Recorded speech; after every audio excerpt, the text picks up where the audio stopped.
ಉತ್ತರ ಭಾರತದಲ್ಲಿ ಕೋಸಿ ನದಿಯನ್ನ ಕಣ್ಣೀರ ನದಿ ಅಂತ ಕರಿತೀವಿ. ಆದರೆ ಉತ್ತರ ಕರ್ನಾಟಕದ ಭಾಗದ ಪಾಲಿಗೆ ಭೀಮಾ ನದಿ ಕಣ್ಣೀರ ನದಿಯಾಗಿದೆ. ಭೀಮೆಯ ಪ್ರವಾಹಕ್ಕೆ ಇಲ್ಲಿಯ ಆಲ್ಮೇಲ ಮತ್ತು ಇಂಡಿ ತಾಲೂಕುಗಳು ಅಕ್ಷರಶಃ ನಲಗಿ ಹೋಗಿವೆ. ಈ ರೀತಿ ರೈತರ ಕಣ್ಣೀರಿನ ಕಥೆಯನ್ನ ಕೇಳಲು, ಬೆಳೆ ಹಾನಿಯನ್ನ ವೀಕ್ಷಣೆ ಮಾಡಲು ಬಿಜೆಪಿಯ ತಂಡದ ನಿಯೋಗ ಇಲ್ಲಿಗೆ ಭೇಟಿ ನೀಡಿದೆ. ಇಂಡಿ ತಾಲೂಕಿನ ಮೆರ್ಗಿ ಗ್ರಾಮದಲ್ಲಿದ್ದೀವಿ.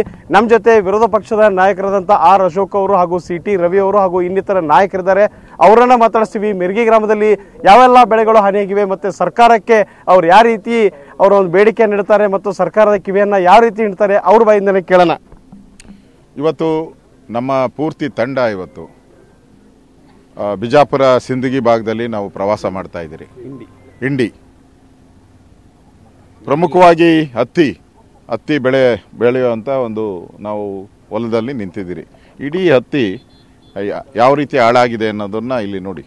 ಇಡೀ ಹತ್ತಿನೇ ಪೂರ್ತಿ ನೀವು ಎಲ್ಲೇ ನೋಡಿ ಎಲ್ಲ ಹಾಳಾಗಿದೆ. ಇದೊಂದು ಹೊಲದ ಕತೆ ಅಲ್ಲ, ಇಡೀ ತಾಲೂಕಿನ ಕತೆ, ಇಡೀ ಜಿಲ್ಲೆಯ ಕತೆ. ಈ ಬೆಳೆ ಹಾನಿ ಆಗಿರೋ ಬಗ್ಗೆ ರಾಜ್ಯ ಸರ್ಕಾರ ಇನ್ನೂ ಕಣ್ಣು ಮುಚ್ಕೊಂಡು ಕೂತಿದೆ. ರೈತರು ಇಷ್ಟೊಂದು ಹಣ ಖರ್ಚು ಮಾಡಿದ್ದಾರೆ. ಇದು ಬೆಳಿಬೇಕಾದ್ರೆ 30-40 ಸಾವಿರ ರೂಪಾಯಿ ದುಡ್ಡು ಬೇಕು. ಗೊಬ್ಬರ ಹಾಕಿದ್ದಾರೆ, ಬೀಜ ತೊಗೊಂಡಿದ್ದಾರೆ, ಸಾಲ ಮಾಡಿದ್ದಾರೆ, ಬ್ಯಾಂಕ್ಗಳಲ್ಲಿ ಸಾಲ ಮಾಡಿದ್ದಾರೆ, ಬೇರೆ ಬೇರೆ ಕೈ ಸಾಲಗಳನ್ನು ತೆಗೆದುಕೊಂಡಿದ್ದಾರೆ. ಇವತ್ತು ಇಷ್ಟೆಲ್ಲ ಆದಮೇಲೂ ಕೂಡ ಸರ್ಕಾರ ಇವ್ರಿಗೆ ಸ್ಪಂದನೆ ಮಾಡಿಲ್ಲ ಅಂದರೆ ಇವತ್ತು ಇಬ್ಬರು ರೈತರು ತೀರ್ಕೊಂಡಿದ್ದಾರೆ, ಆತ್ಮಹತ್ಯೆ ಮಾಡ್ಕೊಂಡಿದ್ದಾರೆ. ಕಾರಣ ಮಳೆ ಬಂದು ಹಾನಿಯಾಗಿ ಬೆಳೆ ಹಾನಿಯಾಗಿರೋದಕ್ಕೆ ಆತ್ಮಹತ್ಯೆ ಮಾಡ್ಕೊಂಡಿದ್ದಾರೆ. ಇದಕ್ಕೆ ಕಾರಣ ಯಾರು? ನೇರ ಕಾರಣ ಸರ್ಕಾರ ಕೇಳಿದ್ರೆ ಎಂ.ಬಿ. ಪಾಟೀಲ್ ಹೇಳ್ತಾರಂತೆ, ನಾವೆಲ್ಲ ಬಿಡುಗಡೆ ಮಾಡಿಬಿಟ್ಟಿದ್ದೀರಿ, ಅನೌನ್ಸ್ ಮಾಡಿಬಿಟ್ಟಿದ್ದೀರಿ ಅಂತಾರೆ. ಎಲ್ಲ ಅನೌನ್ಸ್ ಮಾಡಿದರೆ ಇಷ್ಟೆಲ್ಲ ಅನಾಹುತ ಯಾರಾದರೂ ಬಂದು ವಿಸಿಟ್ ಮಾಡಿದ್ದೀರಾ? ಭೇಟಿ ಮಾಡಿದ್ದೀರಾ? ಮುಖ್ಯಮಂತ್ರಿಗಳು ಬೆಳಗಾವಿ ಪ್ರವಾಸ ಮಾಡಿದ್ದಾರೆ. ಏನಕ್ಕೆ ಬಂದಿದ್ದಾರೆ? ಅವರು ರೈತರ ಕಷ್ಟ ಕೇಳಕ್ಕೆ ಬಂದಿಲ್ಲ, ಯಾವುದೋ ಅವ್ರದ್ದು ಉದ್ಘಾಟನೆಗಳು ಇಟ್ಕೊಂಡಿದ್ದಾರೆ, ಅದಕ್ಕೋಸ್ಕರ ಬಂದಿದ್ದಾರೆ. ಯಾವುದು ಮುಖ್ಯ ಅವ್ರಿಗೆ? ಉದ್ಘಾಟನೆ ಇನ್ನೊಂದು ತಿಂಗಳು ಬಿಟ್ಟು ಬೇಕಾದ್ರೆ ಮಾಡ್ಬೋದು. ಆದರೆ ಬೆಳೆ ಹಾನಿ ಆಗಿರೋದ್ರ ಬಗ್ಗೆ ನೀವು 1 ತಿಂಗಳು ಬಿಟ್ಕೊಂಡು 3 ತಿಂಗಳು ಬಿಟ್ಕೊಂಡು ಬಂದರೆ ಆಗುತ್ತಾ? ಪ್ರತಿಯೊಂದಕ್ಕೂ ಕೇಂದ್ರ ಸರ್ಕಾರದ ಮೇಲೆ ಗೂಬೆ ಕೂತಿರ್ತೀರ. ಏನಾದರೂ ಒಬ್ಬ ಮಂತ್ರಿ ಯಾರಾದರೂ ಹೋಗಿ ಕೇಂದ್ರ ಸರ್ಕಾರಕ್ಕೆ ಅರ್ಜಿ ಕೊಟ್ಟಿದ್ದಾರಾ? ಕೇಂದ್ರ ಸರ್ಕಾರಕ್ಕೆ ಎಲ್ಲೆಲ್ಲಿ ವಿಸಿಟ್ ಮಾಡಬೇಕು, ಯಾವ ತಾಲೂಕಿಗೆ ಬರಬೇಕು, ಯಾವ ಜಿಲ್ಲೆಗೆ ಬರಬೇಕು ಅಂತ ಮನವಿ ಮಾಡಿದಾರಾ? ಏನೂ ಇಲ್ಲ. ಕೇಂದ್ರ ಸರ್ಕಾರದ ಹತ್ರ ಹೋಗಿ BJP ಕೇಳಬೇಕಂತಾರೆ. ನಿಮ್ಮ ಬಾಯಲ್ಲಿ ಏನು? ಯಾಕೆ ನಿಮ್ಮ ಬಾಯಲ್ಲಿ ಮಾತೇ ಹೊರಡಲ್ವಾ ನಿಮಗೆ? ನೀವೇ ಕೇಳೋಕ್ಕೇನು? ಸರ್ಕಾರ ನಮ್ದ 136 ಜನ ಸೀಟ್ ಕೊಟ್ಟಿರೋದು ನಮಗೆ ಕೊಟ್ಟಿದ್ದಾರೋ ನಿಮ್ಗೆ ಕೊಟ್ಟಿದ್ದಾರೋ? ನಮ್ಗೆ ವಿರೋಧ ಪಕ್ಷ ನಮ್ಗೆ ಕೇಳೋ ಅಧಿಕಾರ ಕೊಟ್ಟಿದ್ದಾರೆ, ಕೆಲಸ ಮಾಡೋಕ್ಕೆ ಕೊಟ್ಟಿರೋದು ನಿಮಗೆ. ಅದನ್ನು ಅರ್ಥಕೊಂಡು ನೀವು ಕೆಲಸ ಮಾಡಿ. ಇವತ್ತು ಇಷ್ಟೊಂದು ಬೆಳೆ ಹಾನಿ ಆಗಿದೆಯಲ್ಲ, ನಿಮ್ಗೆ ಕಣ್ಣು ಕಾಣಿಸಲ್ವ ಸರ್ಕಾರಕ್ಕೆ? ಕಿವಿ ಕೇಳಿಸಲ್ಲ ರೈತರ ಕೂಗು?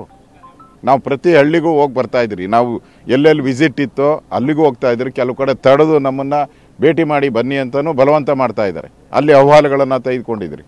ರೈತರು ಕಣ್ಣೀರು ಹಾಕ್ತಾ ಇದ್ದಾರೆ ಅಂತೀರಿ? ಕಣ್ಣೀರಲ್ಲ, ಕಣ್ಣೀರಲ್ಲಿ ಕೈ ತೊಳಿತಾ ಇದ್ದಾರೆ. ಆ ಪರಿಸ್ಥಿತಿ. ಆತ್ಮಹತ್ಯೆ ಆಗಿದೆ ಅಲ್ಲ, ನೆನ್ನೆ ಆತ್ಮಹತ್ಯೆ, ಇಬ್ಬರ ರೈತರು ಆತ್ಮಹತ್ಯೆ ಮಾಡ್ಕೊಂಡಿದ್ದಾರೆ. ಯಾರಿಂದ ಮಾಡ್ಕೊಂಡಿದ್ದಾರೆ? ನಿಮ್ಮ ದುರಾಡಳಿತದಿಂದ. ಅಶೋಕ ಅಂತ ಹೇಳಿದ್ರೆ ಏನೋ ಒಂದು ರೈತರ ಮಗನ ಅಂತಾನೆ. ನೀನೇನು ಸಿದ್ದರಾಮಯ್ಯನವ್ರು ನೀನೇನು ರೈತರ ಮಗನ? ನಾನು ರೈತರ ಮಗ. ನಿಜವಾಗಿ ನಾನು ಒಕ್ಕಲು, ನನ್ನ ಜಾತಿನೇ ಒಕ್ಕಲು ಜಾತಿ. ಅಲ್ಲಿ ಹುಟ್ಟು ಬಂದಿದ್ದೀನಿ. ನಾವು ಸ್ಕೂಲ್ಗೆ ಹೋಗ್ಬೇಕಾದ್ರೆ ಬೆಳೆ ತೆಗೆದು ಹೊಲ ಉತ್ತು ಸ್ಕೂಲ್ಗಳಿಗೆ ಹೋಗ್ಬೇಕಾಯ್ತು. ಆ ಪರಿಸ್ಥಿತಿಯಲ್ಲಿ ಸಿದ್ದರಾಮಯ್ಯನವ್ರು ಆ ಥರ ಬಂದಂಗೆ ಕಾಣಿಲ್ಲ ನನಗಂತೂ.